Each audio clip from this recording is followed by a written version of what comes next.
मैं रहता हूं उस आर्यावर्त में जहां होता है मान जीवन अधिकारों का, जिस धरा पर खिलता है जीवन जहां होता है सम्मान मानवता का, मानवाधिकारों का।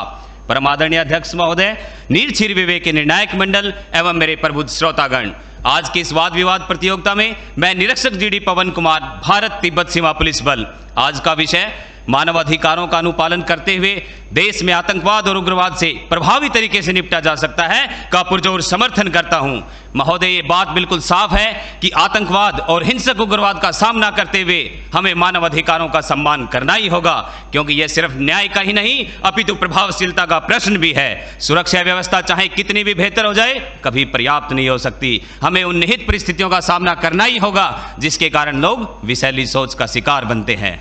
महोदय, बात चाहे अमरनाथ यात्रा की हो या वर्ष 2013 केदारनाथ घाटी का वो खौफनाक मंजर जहां हमारे सुरक्षा बलों ने अति दुर्गम क्षेत्र और विपरीत परिस्थितियों में अपनी जान की परवाह न करते हुए हजारों लोगों को बचाया था, तो मैं बताना चाहता हूं कि जब इतने दुर्गम क्षेत्र और विपरीत परिस्थितियों में मानव मूल्यों को ध्यान में रखते हुए अपने कर्तव्य का निर्वहन कर सकते हैं, तो आतंकवाद और उग्रवाद प्रभावित क्षेत्र में मानव मूल्यों को ध्यान में रखते हुए अपने कर्तव्य का निर्वहन क्यों नहीं कर सकते। जब अलगाववादी नेता एक पत्थरबाज को उकसाने में कामयाब हो सकते हैं, तो हम उन्हीं पत्थरबाजों को देश के विकास की मुख्य धारा में जोड़ने में कामयाब क्यों नहीं हो सकते।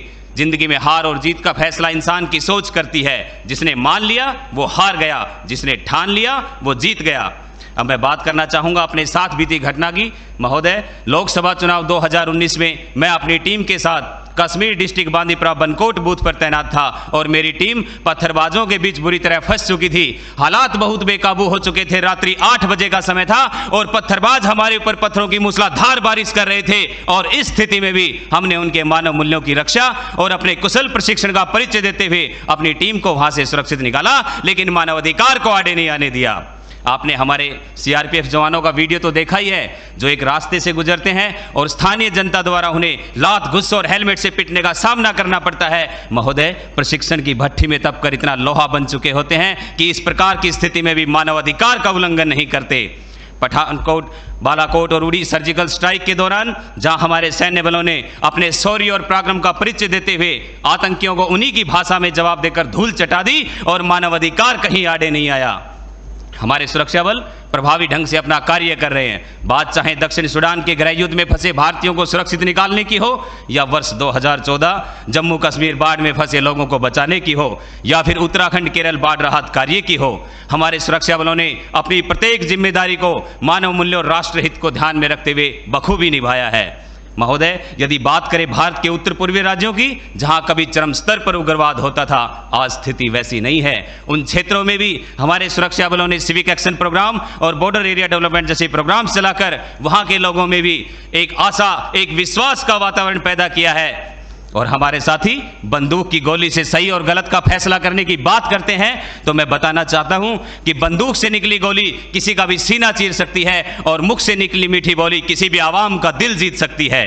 महोदय, मानवाधिकारों का पालन करते हुए आतंकवाद और उग्रवाद से बखूबी निपटा जा सकता है। यदि जरूरत है तो एक अच्छी शिक्षा की, एक अनुकूल शिक्षा उनकी सोच बदलेगी और वो सही और गलत का निर्णय कर पाएंगे। आज जरूरत है तो बेरोजगारी को खत्म करने की। एक बेरोजगार नवयुवक आतंकवाद के सांचे में तुरंत डलता है क्योंकि उसे पैसे का लालच दिया जाता है। आज जरूरत है तो टेरर फंडिंग को रोकने की, साइबर क्राइम को रोकने की, दुनिया भर में पनप रहे ध्रुवीकरण और नस्ल विशेष के प्रति द्वेष और नफरत की बोली पर लगाम लगाने की। हमें धर्म और जाति के ऊपर इंसानियत को रखना ही होगा।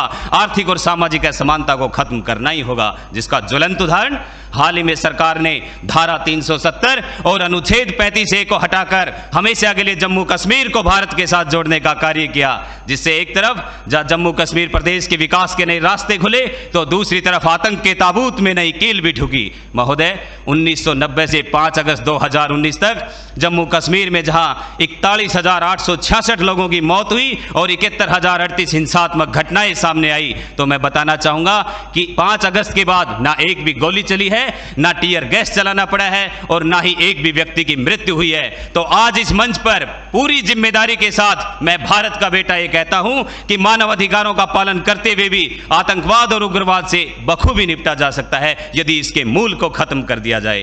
तो आइए एक पहल करें, एक दूसरे के अधिकारों को संरक्षित करने की, एक दूसरे के विचारों को समझने की और सहभागिता की एक पहल विस्तृत सोच की और मानवाधिकार की करें। जय हिंद, जय भारत। देश मेरा जल रहा है, आग लगी है सीने में, हुक्मरां सब व्यस्त हैं खून गरीब का पीने में, तो राम मंदिर या बाबरी का पक्ष नहीं मैं लाई हूं, घायल भारत चीख रहा है, चीख सुनाने आई हूं। परम आदरणीय सभापति महोदय, मंचासीन निर्णायक मंडल समिति एवं उपस्थित मेरे प्यारे साथियों, मैं आरक्षी खुशबू चौहान, केंद्रीय रिजर्व पुलिस बल आज सदन की राय से असहमत होते हुए वक्ता विपक्ष में अपने विचार प्रस्तुत करूंगी।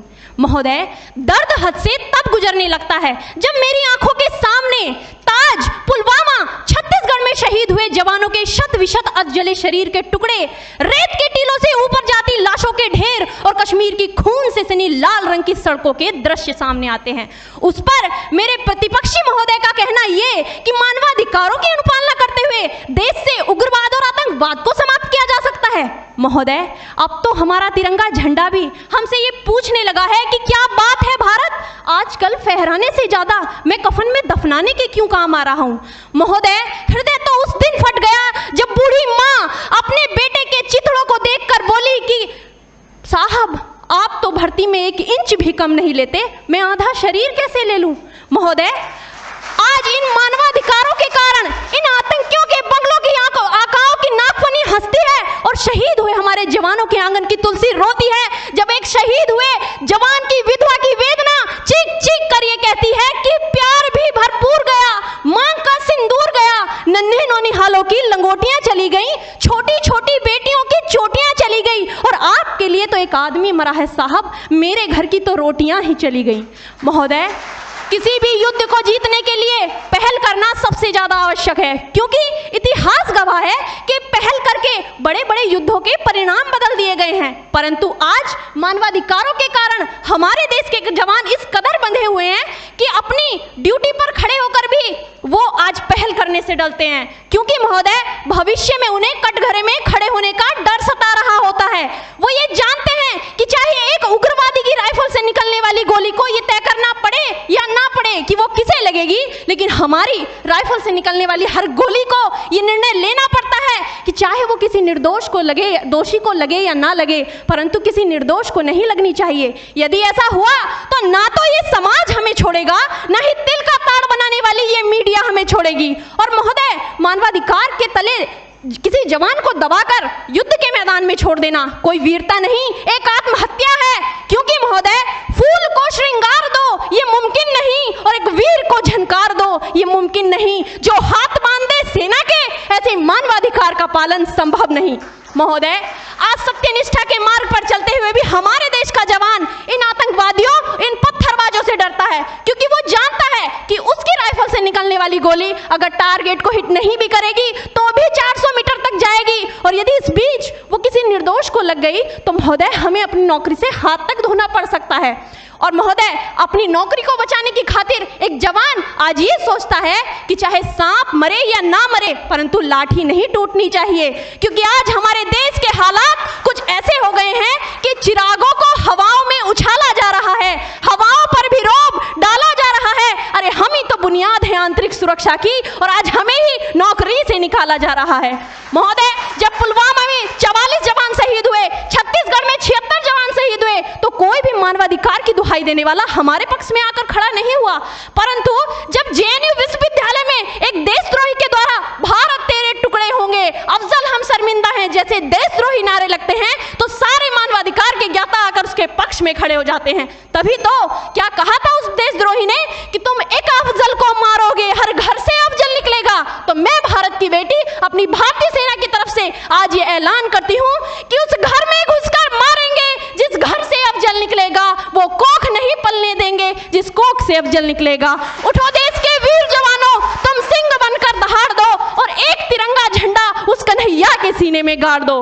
महोदय, अंत में अपनी वाणी को विराम की ओर ले जाते हुए मैं सिर्फ इतना ही कहना चाहूंगी कि मुझे अफसोस है अपने देश की न्यायिक प्रक्रिया पर, जहां आज भी रात के 12 बजे अजमल कसाब जैसे आतंकी के लिए सर्वोच्च न्यायालय के दरवाजे खोल दिए जाते हैं। ऐसे देश से मानवाधिकारों की अनुपालना करते हुए आतंकवाद और उग्रवाद से कभी नहीं निपटा जा सकता। मानवाधिकार के नाम की दुहाइयां देने वालों, सीमा पर लड़ा नहीं जाता चरखों से शोलों के आगे, रामायण पढ़ी नहीं जाती सीमा पर गोलों के आगे। धरती के घोर कुहासे को एक सूरज ही हर सकता है, क्योंकि एटम बम से रक्षा केवल एटम बम ही कर सकता है। जय हिंद, जय भारत।